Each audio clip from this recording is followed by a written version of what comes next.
International standards తో quality education అందిస్తుంది futuristic edu initiatives.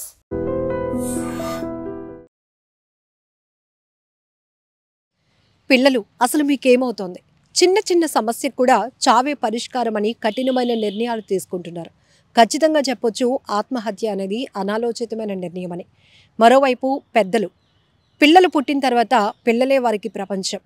కష్టం తెలియకుండా పిల్లల్ని పెంచాలనుకోవటం తప్పులేదు, కానీ ఆ కోణంలో ఆలోచిస్తూ మరీ సున్నితంగా పెంచేస్తున్నాం ఆ పిల్లల్ని అనిపిస్తోంది కొన్ని ఘటనలు చూస్తుంటే. విశాఖలో 2 విషాదకరమైన ఘటనలు, 2 కూడా చాలా బాధాకరమైన ఘటనలు, ప్రతి ఒక్కరూ చర్చించుకోవటానికి అవకాశం ఇచ్చినటువంటి ఘటనలు. ఒకటి సాయి తేజ. సమతా కాలేజీలో 2 మహిళా లెక్చరర్లు తీవ్రంగా తన్ని మానసికంగా ఒకరు, శారీరకంగా లైంగికంగా ఒకరు వేధిస్తున్నారు.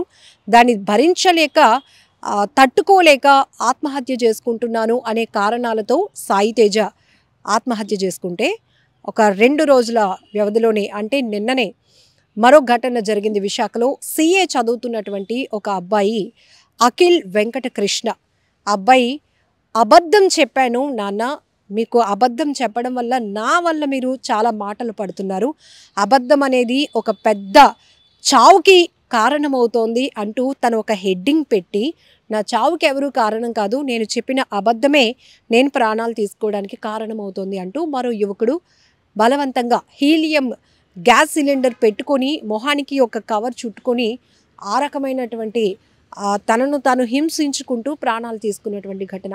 ఇక్కడ 2 కూడా ఈజీగా పేరెంట్స్కి కానీ బెస్ట్ ఫ్రెండ్స్కి కానీ కన్వే చేస్తే దానికి సొల్యూషన్ దొరుకుతుంది.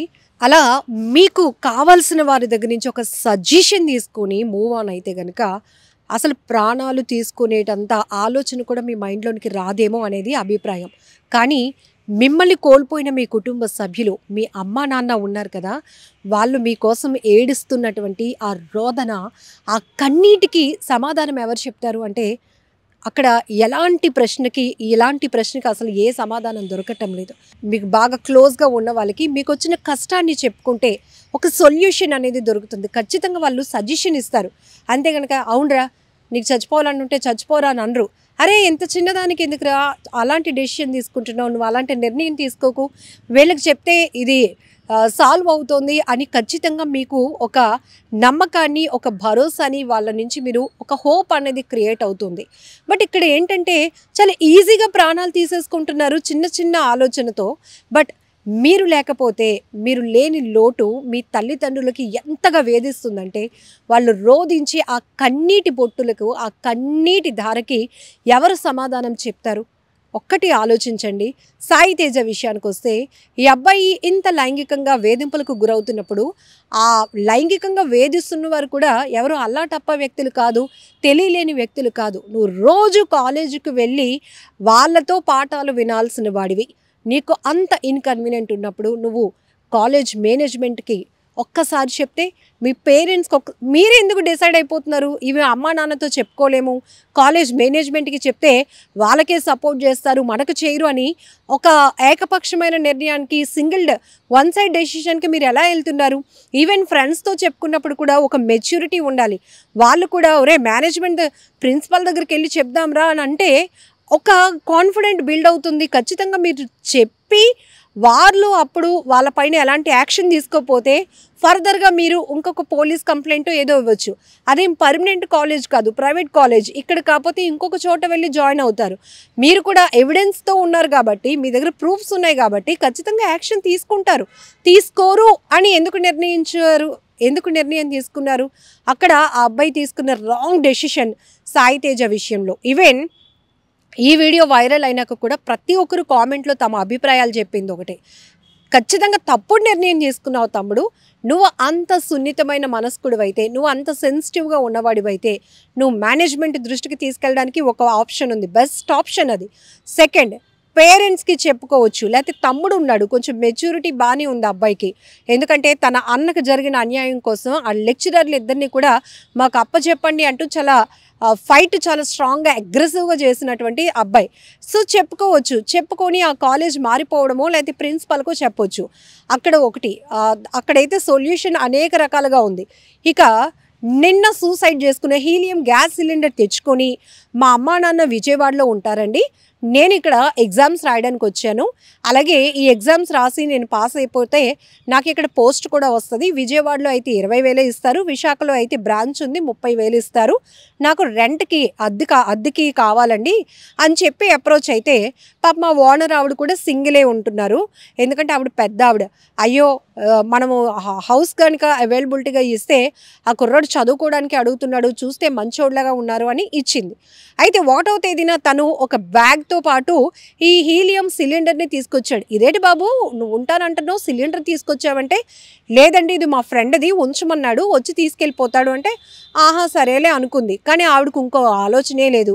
బట్ నిన్న కార్తీక ఈ పూజలు జరుగుతున్నాయి కదా, పాపం ఆవిడ బాగా టైర్డ్ అయి పడుకుంటే ఈ కుర్రోడు ఎప్పటికీ తలుపు తీయలేదని, బాబు అఖిల్ ఇంకా వెళ్ళలేదా నువ్వు కాలేజ్కి అని ఆవిడ తలుపు కొడుతుంటే ఎంతకీ తీయలేదు, లోపల గడపెట్టుంది. ఆవిడకి ఇంకా డౌట్ వచ్చి ఆపోజిట్లో ఉన్న సచివాలయం స్టాఫ్కి చెప్పింది, బాబు మా ఇంట్లో కుర్రోడు దిగాడు, ఉదయం నుంచి ఫోను లిఫ్ట్ చేయట్లేదు, తలుపులు తీయట్లేదు చూడండి అంటే, చూసేటప్పటికి ఆ అబ్బాయి ఫేస్కి ఇలాగా ఒక కవర్ పెట్టేసుకొని ఆ హీలియం సిలిండర్ ఏదైతే ఉంటుందో దాని నుంచి ఆ లిక్విడ్ని పీల్చి తను అలాగా నిర్జీవం అయిపోయినటువంటి పరిస్థితి, వెగుతు జీవిగా మారిపోయినటువంటి పరిస్థితి. అయితే ఇక్కడ కట్ చేస్తే ఆ అబ్బాయిది ఆరిల్లోవే, కానీ పేరెంట్స్ విజయవాడలో ఉంటున్నారు అని చెప్పి, అంటే ఈ అబ్బాయి ఆల్రెడీ తను చేసిన మిస్టేక్ ఏంటి, తను ఆల్రెడీ ప్రిపేర్ అయ్యి వచ్చాడు ఇలా ఒక రెంట్కి హౌస్ తీసుకొని ఇక్కడే తన ప్రాణాలు వదలాలి అని, అందుకే ఆ ప్రిపరేషన్తోనే సిలిండర్ తెచ్చుకున్నాడు. అయితే ఆ అబ్బాయి ఒక సూసైడ్ నోట్ రాశాడు, నా చావుకి ఎవరూ కారణం కాదు, నేను ఒక పెద్ద అబద్ధం చెప్పాను, దానివల్ల నా తల్లిదండ్రులు చాలా మాటలు పడుతున్నారు, యాక్చువల్గా నేను CA ఎగ్జామ్స్ రాస్తున్నాను, అన్నీ పాస్ అయిపోయాను, ఒకటే ఫెయిల్ అయ్యాను అని చెప్పాను, కానీ నేను ఎగ్జామ్స్ అన్నింటికి ఫీజు కడుతూ వచ్చాను, కానీ ఒక్క ఎగ్జామ్ కూడా నేను అటెంప్ట్ అవ్వలేదు, కానీ నేను అబద్ధం చెప్పాను, ఆ అబద్ధం వల్ల మా పేరెంట్స్ మాటలు పడుతున్నారు. సో ఇప్పుడు ఒక కొడుకు చనిపోయాడు అని ఆలోచన కన్నా ఒక అబద్ధాలు కోరు చనిపోయాడు అని మీరు ఆలోచన చేసి లైట్ తీసుకోండి నా చావుని అంటూ ఆ కుర్రాడు రాశాడు. ఇంకొకటి కూడా రాశాడు ఒక లైన్, నేను చనిపోయిన తర్వాత ఈ సిలిండర్ని తీసుకెళ్ళి షాపు అతనికి ఇచ్చేయండి, ఈ డిపాజిట్గా 10,000 రూపాయలు ఆ షాప్ ఆయన తీసుకున్నాడు, ఈ సిలిండర్ ఇస్తే మీకు ఒక 10,000 ఇస్తాడు అని. ఎందుకు అంత ప్రిపరేషన్, ఒక సిలిండర్ కొనుక్కోవాలి, ఇంట్లో తెచ్చుకోవాలి, అది పెట్టుకొని చనిపోవచ్చు అని ఎంత ఆలోచన చేసిన ఈ అబ్బాయి ఒక్కసారి పేరెంట్స్కి కన్వే చేస్తే, అమ్మ నేను చదువు అంటే ఇంట్రెస్ట్ లేదు, ఇంకా మరీ స్ట్రెస్ చేస్తే నేను చచ్చిపోవడమే నాకు ఇంట్రెస్ట్ లేదు, నేను ఎగ్జామ్స్ అటెంప్ట్ అవ్వలేదు, కానీ ఇప్పటి వరకు చదివిన స్టడీస్కి ఒక జాబ్ చేస్తాను, మంచిగా సెటిల్ అవుతానని చెప్పుకోవచ్చు. సో ఇప్పుడు ఈ అఖిల్ పేరెంట్స్కి ఏది కష్టం, తన కొడుకు ఫెయిల్ అయ్యాడు అనే విషయం కష్టమా, లేకపోతే తన కొడుకు పూర్తిగా లేడు మాకు శాశ్వతంగా దూరం అయిపోయాడు అనే విషయం కష్టమా? సో ఈ ఘటనలో ఇప్పుడు అఖిల్ వాళ్ళ పేరెంట్స్కి ఏది కష్టం, తన కొడుకు ఫెయిల్ అయ్యాడు, చదువు అంటే ఇష్టం లేదు కానీ జాబ్ చేసి సెటిల్ అవుతాడు అనే విషయాన్ని డైజెస్ట్ చేసుకోవడం ఈజీనా, లేకపోతే కొడుకు శాశ్వతంగా దూరం అయిపోయాడు ఇక మాకు లేడు కడుపు కోత మిగిల్చాడు అనే విషయం కష్టమా? ఎందుకు ఆలోచించట్లేదు యువత?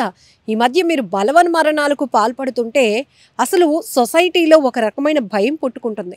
ఇంకొకటి సైకాలజిస్టులు కూడా చెప్తున్నారు, తరచుగా ఏదైతే మనం ఒక ప్రమాదాల్ని తరచుగా ఎక్కువగా చూస్తూ ఉంటామో చాలామంది వాటికి కనెక్ట్ అవుతారట. అదే ఆలోచన వాళ్ళు ప్రేరేపణగా మారుతుందట. వాళ్ళకి ఎవరికైనా కొంత వీక్ మైండ్ ఉన్న వాళ్ళకి కష్టం వస్తే మొన్న ఆ విషయం చూసాం కదా, ఈజీగా అతను చనిపోయి ఆ ప్రాబ్లం నుంచి స్కిప్ అయిపోయాడు, మనం కూడా అలాంటి డెసిషన్ తీసుకుందామని ఆలోచన వైపు ప్రేరేపించబడే వాళ్ళు చాలామంది ఉంటారంట. ఇది జనరల్గా సైకాలజీగా చెప్పేది కాదు, మానసిక నిపుణులు హెచ్చరిస్తున్నారు. యువత ఎక్కువ శాతం ఆత్మహత్యలు చేసుకుంటూ ఉండటం చాలా బాధాకరమైన విషయం.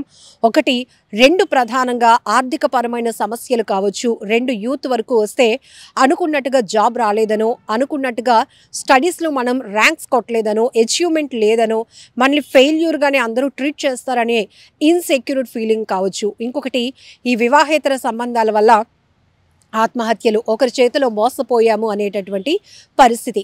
ఇది ఈ ప్రధానమైన ఈ 4 కారణాలే బలవంతంగా ప్రాణాలు తీసుకోవటానికి ముఖ్యమైనటువంటి కాజెస్గా మనం చూడొచ్చు. ఏదేమైనా విశాఖలో జరిగిన ఈ 2 ఘటనలు చాలా బాధాకరమైన ఘటనలుగానే చెప్పాలి. మీరేమంటారో కూడా మీ వాల్యుబుల్ సజెషన్స్ని కామెంట్ బాక్స్లో మెన్షన్ చేయండి. నిజంగా ప్రస్తుతం ఉన్నటువంటి సమాజం దేనికి ప్రయారిటీ ఇస్తుంది? ఆర్థిక సంబంధాల చుట్టూ మాత్రమే తిరుగుతోంది. మళ్ళీ ఎన్నికలంగానే చాలా విరక్తి కలుగుతున్నాం. మంచి అనిపిస్తుంది కదా, లేడీస్ కూడా ఛాలెంజింగ్ జాబ్స్ చేసినప్పుడు చాలా బాగుంటది. ట్రాఫిక్ అసిస్టెంట్స్ గా నియమించిన ట్రాన్స్జెండర్స్ అందరితో సాల్యూట్ చేయించుకుంటున్నారు. ఫుడ్ డెలివరీ ఇవ్వటానికి వెళ్ళినటువంటి డెలివరీ బాయ్ అనిల్ పై కళ్ళ ముందు